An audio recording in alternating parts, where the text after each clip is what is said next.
Hello, and welcome to another edition of the Creation Corner with your host, David McNabb. I'm so glad you tuned in to Prescott E-News today to check this out and all the great things that we have here on Prescott E-News. Lots of news, local, state, and national, and lots of great video casts. So appreciate you spending a little time with me today on the Creation Corner. If you've seen the show before, you know we have to start off with a wee bit of humor, and here's today's. It's been a blessing being at home with the wife these last 4 weeks and during the COVID time. We've caught up on everything I've done wrong in the last 15 years. Jeez.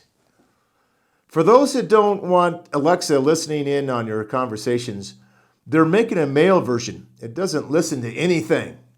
Oh, man. Change is inevitable, except from a vending machine. Okay, there's your wee bit of humor for today. And, we also have a resource recommend here. And I'm recommending on this edition of the Creation Corner, The Distant Starlight Dilemma by Jim Mason. And, this is international, Creation Ministries International. And this trips up a lot of people into thinking that into believing in deep time, millions and billions of years. Because if starlight takes billions of years to get to Earth, it's got to be that old. Well, it doesn't, and this will tell you why. $15. Genesis Impact: Do Natural History Museums Display the Truth About Origins? This is a great one. I really loved watching this. It's this gal. She's really equipped. She knows her stuff. She goes to a museum. They give her the standard education evolution is a fact talk, and they try to present some evidence.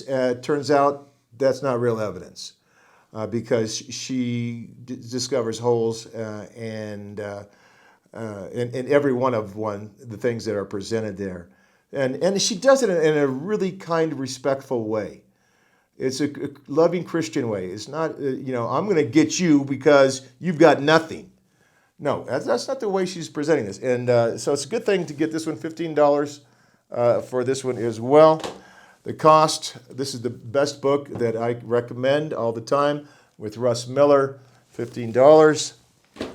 And, all these things you can get through me, or you can go to the websites. Russ Miller's website is Creation, Evolution, and creationministries.org.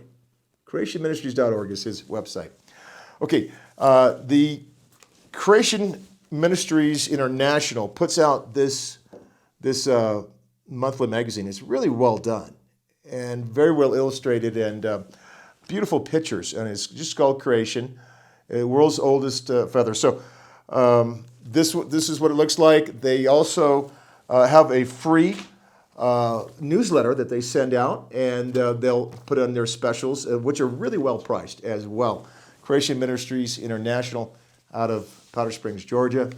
The Berean Call out of Bend, Oregon, has an excellent bi-monthly newsletter that's free, and you can just go and Google Berean Call. Oh, how do you spell Berean? Good question. Berean.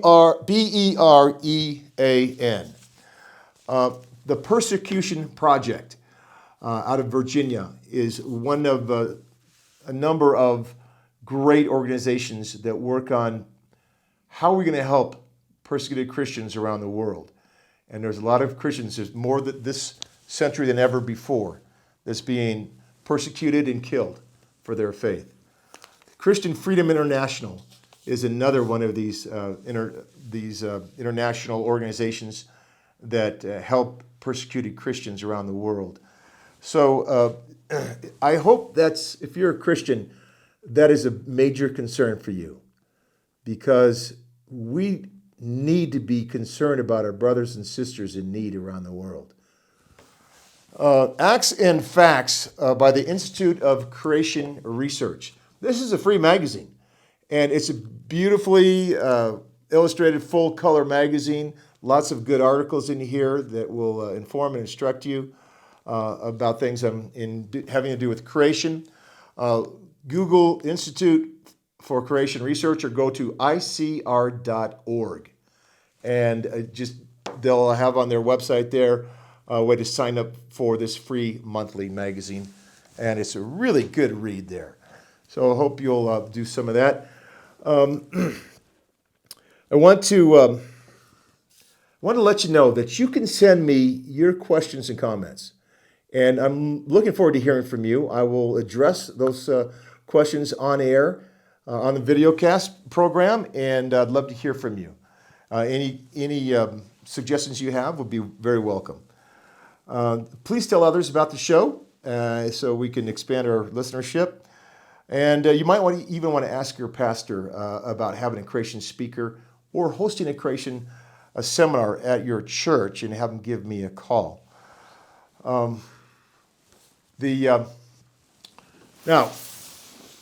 before I get into the biology book here, I just a couple of quotes here for you. This is by D.M.S. Watson. He said, "Evolution is accepted not because it can be proved, but because the only alternative, special creation, is clearly incredible." Oh, at least he admits that it can't be proved. And this quote by Sir Arthur Keith, "Evolution is unproved and unprovable. We believe it because the only alternative is special creation, which is unthinkable." Really? It's that unthinkable, huh? Well, if it's so unthinkable, why is a third of the world population Christian? And most of the rest of the 2/3 are some other kind of faith who believe that God created. Maybe it's not quite so unthinkable as you think it is, Brother Keith. Okay, here's an interesting quote. "The DNA in one cell of your body would fill up 12,000 encyclopedia volumes." One cell. "The information in a pinhead of DNA would stretch from Earth to the moon 500,000 times. There's a lot of information in the cell, in the DNA. And here's the thing about evolution. It's based on the mechanism for evolution they're claiming is mutations. Well, first of all, there are no truly positive mutations. The ones they try to claim to be positive are not truly positive because they bring about a great cost to the organism to make that mutation. If it doesn't kill them, they say it's a positive. No, that's not correct. So to make evolution theory work, you have to have a huge amount of beneficial DNA added, and there's no beneficial information added that we've ever observed. So there's no mechanism to make evolution possible. And here's another one. We have about 3 billion base pairs of genetic information per cell. And we're made up of 70 to 80 trillion cells. The genetic info of every person on Earth could fit into the size of an aspirin. That's how tiny this genetic information is. We're going to have a seminar coming up here. We have 4 a year. The spring seminar will be on the 17th of April, and it's going to be at Open Door Baptist Church in Prescott Valley. And I hope you'll come to that if you can. It's from 9 to noon. We have Dr. Thomas Kindle will be our speaker, and he's a great teacher. He's got his own ministry, and he travels around the western states speaking for a living. That's what he does full time. And he does a great job. Very well organized presentations. You'll want to hear him. And that's on the 17th of April from 9 to noon at Open Door Baptist Church. Okay, and they are free as well. And now let's just quickly look into one more sentence or two of the Prentice Biology book that they use at Prescott High School.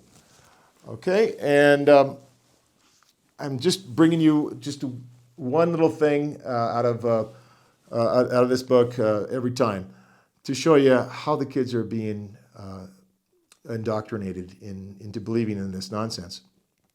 On page 381, it says, each living species has descended with changes from other species over time. Okay, that's stated as a fact, but it's not a fact. This is how they indoctrinate and brainwash the children that go to the biology classes by repeating this over and over again as a fact, even though they know darn well it's not a fact. Each living species has descended with changes from other species over time. No, it has not. That's not a fact at all. Why do you keep telling our kids in biology class that evolution is a fact when it's not a fact? Prescott High School and every other public school out there. Why do you do that? Because that's not education. When there's two sides of an issue and you only show one side, present it like it's a fact, don't even tell the kids there's another side, that's not education. That, unfortunately, is indoctrination, and that's what the public schools are doing. And that's why I highly recommend, if you're a Christian, don't put your kid in a public school. Put them in a Christian school, or even better yet, homeschool them. And they'll get a much better education, and they won't be lied to like they're being lied to right now in public school. Well, now we have a wonderful guest that I want to bring on right now. And now I want to introduce my very special guest that we have on today. This edition is Albert Black, and he is the founder and director of Recovery in the Pines. So Albert, thank you for being my guest today. I'm so glad to have you here to tell us about what you do. This is a Christian-based ministry. That's why you're on the Creation Corner, because you are a Christian ministry in our area. And we love to focus on that and let other people know what Christian ministries are out here in our area. So tell us a little bit about first yourself and then why you started this ministry. Okay, well, thank you for having me. And yes, I'm one of the owners. My business partner is Doug Dolan. I couldn't do this without him. Together, we have Recovery in the Pines. And, you know, I came to Prescott 18 years ago, and I owned a real estate and a mortgage company. I was a Christian, but didn't know this industry or this type of business. And being in recovery myself, when I got here, Prescott was just a hotbed for treatment, for bad treatment.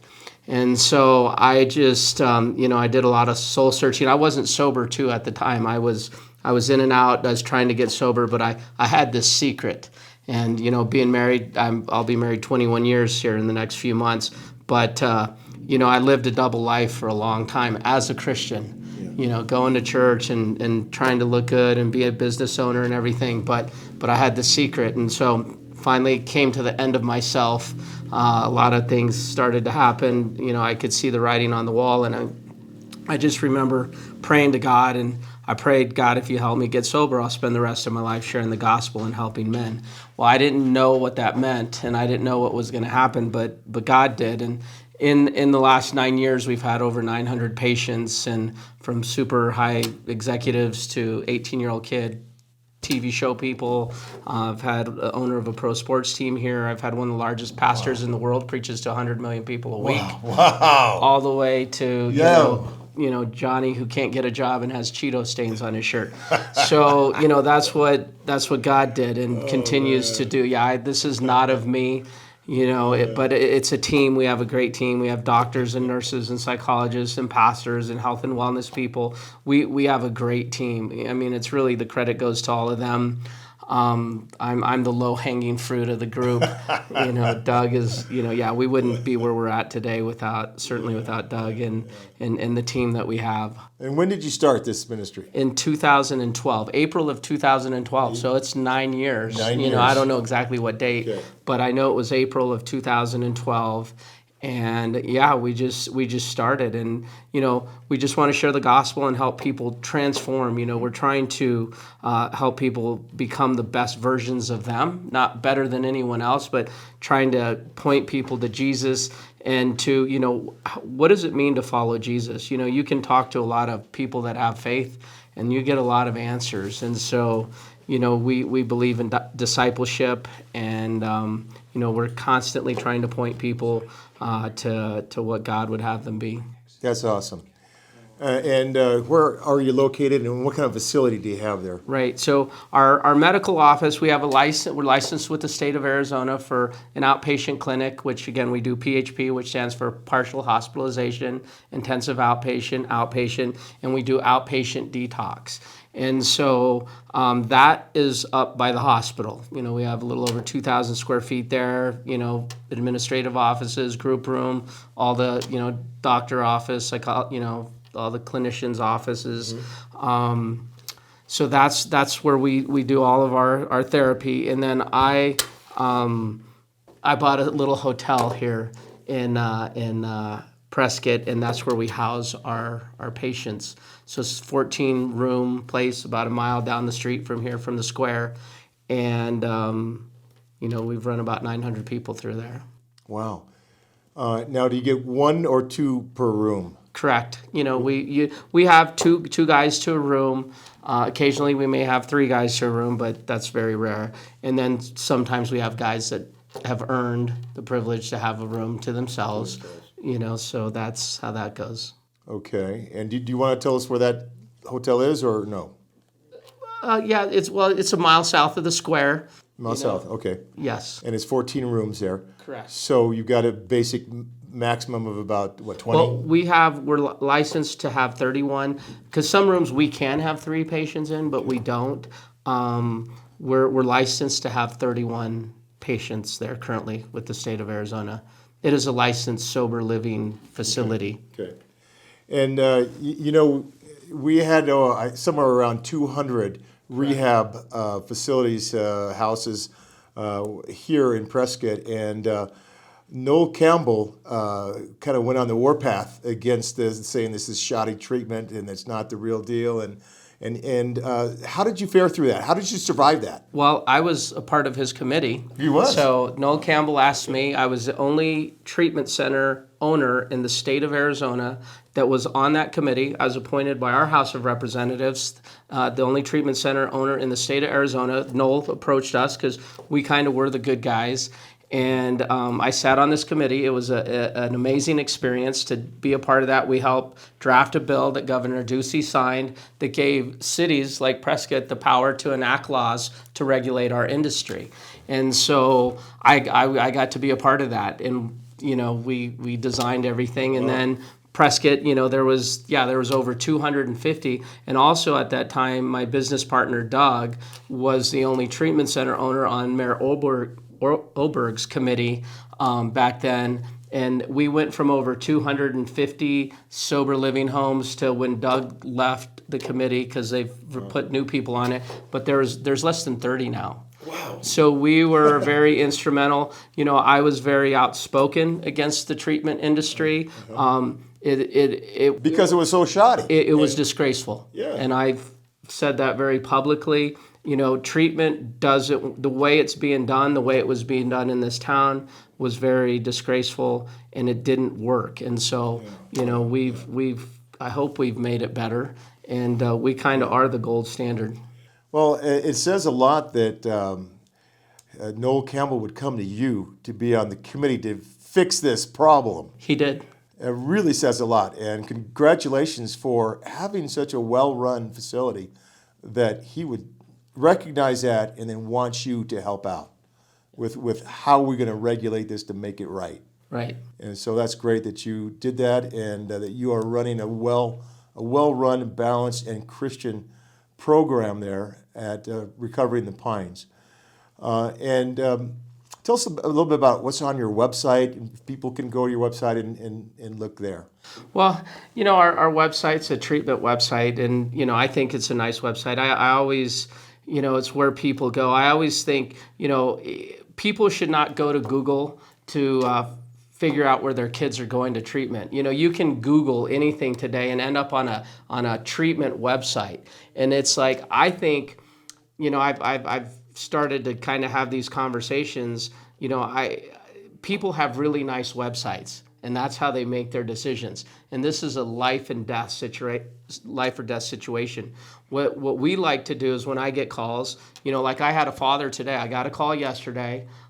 Dad calls. He came up today. I took him. He came to our facility. I took him to housing. I took him to everything that we do, because it's that important of a decision. I wanted him to meet our staff. We asked parents to come run a day with us, because I could tell you how great we are. What we also do too is I give, when I have parents call or spouses call or whoever's calling, if they think they want to come this way, I always provide them a list of current and former patients' families that they could talk to, because I could tell you how great we are. Mm-hmm. That doesn't mean anything. I could have a nice website. It doesn't mean anything. It's like, here, why don't you talk to another mom and dad who's going through just what you're going through, and they'll tell you their experience. I think that has integrity, and they'll tell you the good, the bad, and the ugly. You'll get the real story from people Right. who've been through it. That's right. And tell us, since you brought it up, tell us about the day that these patients, you call them patients or clients, or both, they go through here. And I know it's rigorous. I know they start early. Right. So when I looked at this, it's like, why doesn't treatment work? What we're dealing with is irresponsible, undisciplined, entitled people with issues that have trauma and all those. We need to deal with the trauma. But we also, most of these, 75% of our patients are in the 18 to 30 range. We call them a failure to launch. They can't hold jobs. They don't know how to work. They don't know how to dress. So we focus a lot on character, and so we get up early. We used to get up at 4:30. Now I've been generous, and now we get up at 5. But we for 8+ years we were at my office at 6 or 6:30. We start our day early, because that's what grown-ups have to do. They have to get up, take a shower, and go to work. So we're trying to teach them those skills.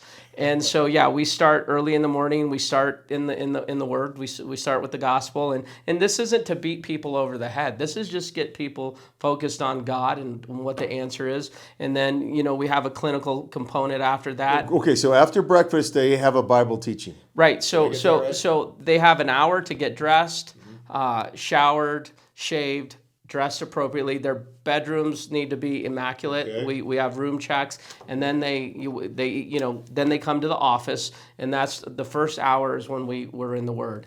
And then we get into a clinical component, and then we go work out. And when I say we work out, we work out. My health and wellness director was a captain in the Army. He resigned his commission, went into the Air Force, was a special operator, and he owns a CrossFit gym. So we work out for an hour and a half, 2 hours a day. And Joey Powell, he's just one of a kind. To know Joey is he's just a special breed. And he gets on our guys, and he trains them. He's just really good with the men. And then we do 12-step meetings. And then in the afternoons, we do more group, and it's more geared towards life skills. And so that's kind of how our day is. And then they get home and they have to make dinner for themselves. And, they're up early. So the day, by the end of the day, they're tired, because that's what normal people do. You get up, you leave, you go to work. This is a job. We're trying to create new habits. Mm-hmm. So we believe that you need to stabilize people. You need to educate them. You need to implement the things you're teaching them, creating new habits to give you a purpose in life. Nobody does that. And then I'd like someone to call me to tell me that they do. What most facilities do is everybody's going to stabilize you. Right now, people are all spun up and they're crazy and they need to go to rehab. Well, when you go to rehab, everybody's going to stabilize you. I think everybody does that. And then they start to educate you. That's what treatment is. And then they send you home, but you haven't changed.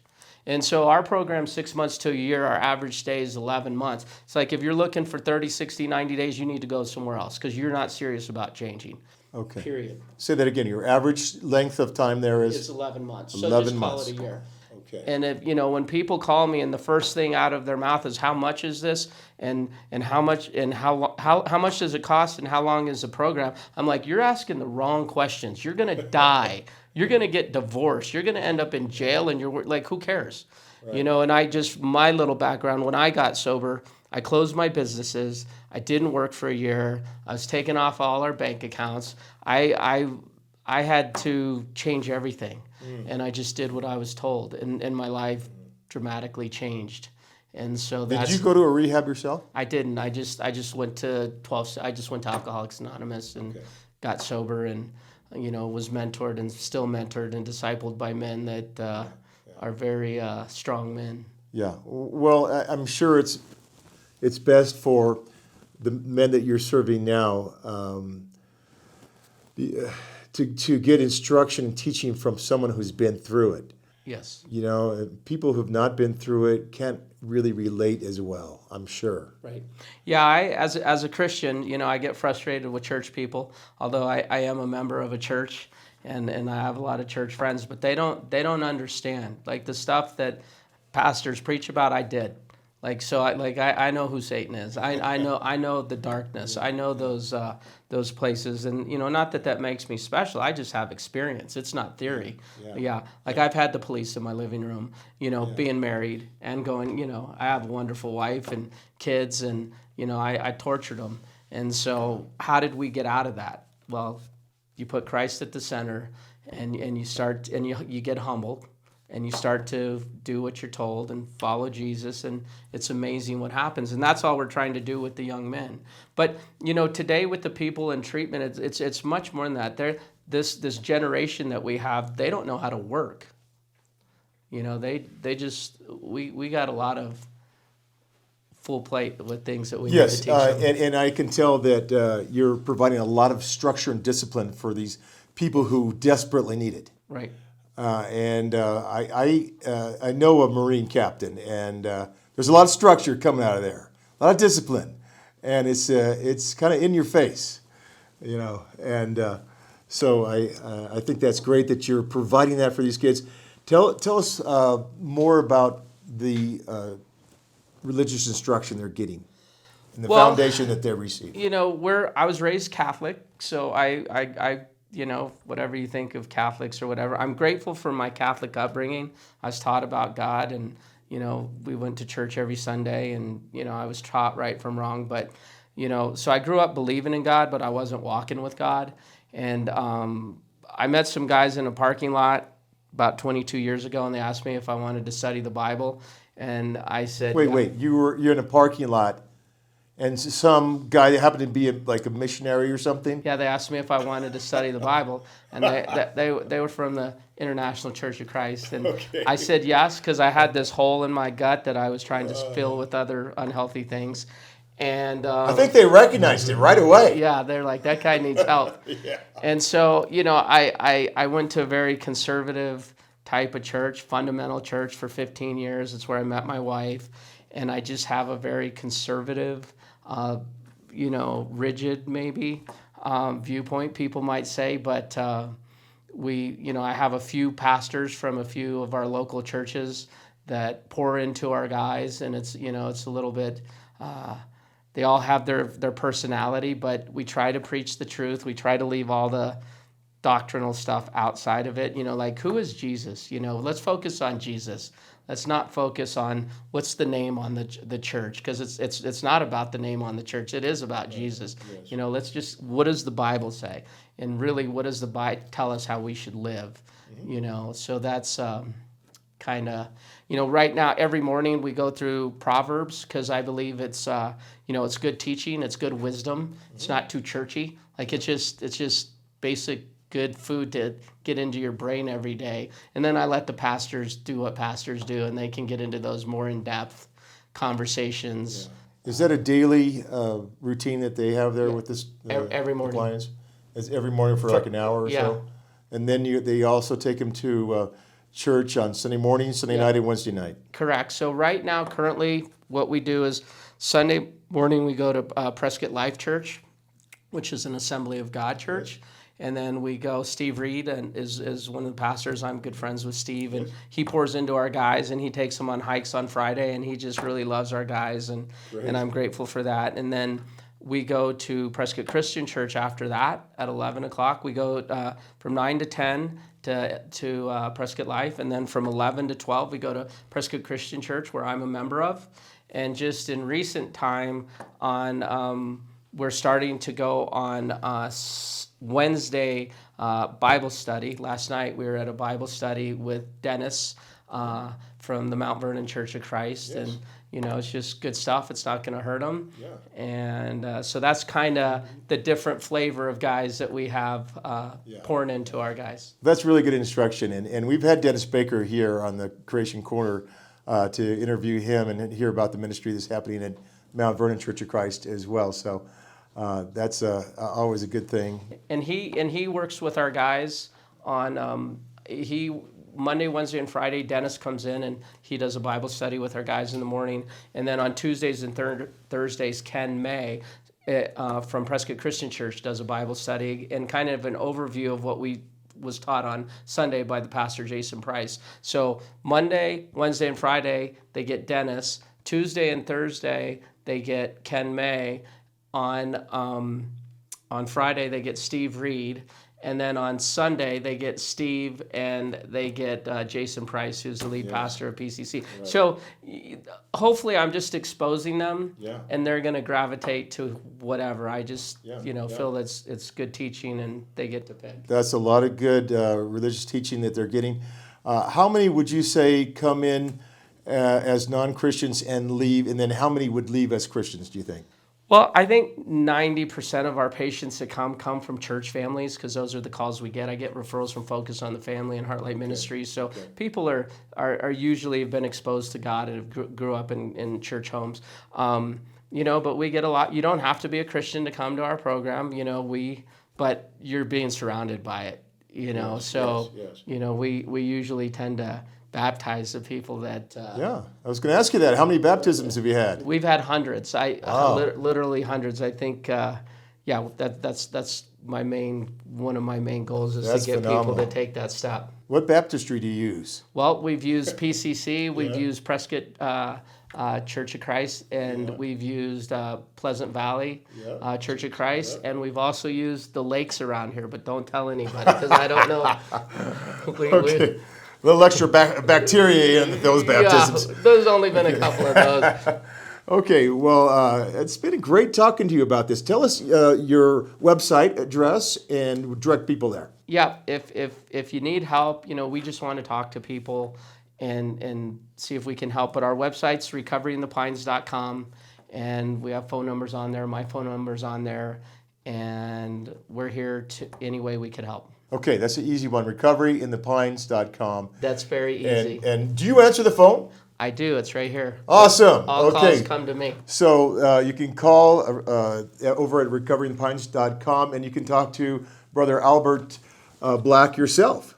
If you have you yourself or you know someone who needs some of this kind of Christian treatment, I highly recommend this organization to help you or your loved one.